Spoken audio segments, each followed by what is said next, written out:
Welcome back to the Community Roundtable. We have two great organizations that are on a national level that drill down to the local level. So I want to talk with our guest today a little bit about how your local chapters work from here to across the country and how they contribute to communities here in the U.S. and what positive changes have you seen. Let's start with you, Esther, and Rotary Club. Thank you, Diane. With Rotary, we all know that it's an international organization, but we all operate at the club level. And with our clubs, we have different avenues of service. From there, we start with club. If the club is strong, we're able to do more. And then drilling it down to community. Community service is divided into several different committees, from military to senior, to what we call Bridge, where we work with the homeless and partner with other organizations. And in addition, we also support the military. Then the other avenue of service is the youth. We need to empower the next generation. And then the final one, of course, it's international service. I love that. You guys do so much here locally in the community. And how does that work with the Lions Club? Well, it's pretty similar. We also reach locally, community. We also, on a regional level, reach out through the community and through the county and through the state, as well as nationally, as well as internationally. And then we work throughout the state. We have programs that we do, scholarship programs for high school students. We also run nationally. There's a great program for vision called KidSight, which we dealing with preschool students and kids in Head Start programs, which is now going internationally as well. So we have programs on all levels.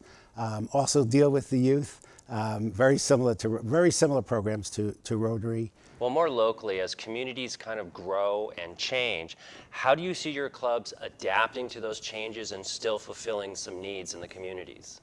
Well, I think probably the need for food is probably a big concern, especially now what's going on with our, with our government ourselves. We'll see what happens this next week or so. Do you ever collaborate together with some other local organizations so that your impact could get greater? Well, locally, we have not done that very well. However, I will say this, on an international level, we have. Well, here we are at the Roundtable. Maybe we are starting something new for 2026. Making a connection here, hopefully. Yes. I think collaboration is key, definitely, because it seems as though we are doing similar, if not the same. And when you mentioned locally here, with Thanksgiving coming up here in the United States, we always find a lot of communities with food insecurity, right? And one of our big projects is collecting food. We get names from the school district, and over 250 families will receive a huge big basket with all different types of food, canned goods, to allow them to have a decent meal during the holidays. And from those families also, we have those kids getting toys from the local clubs here in the United States.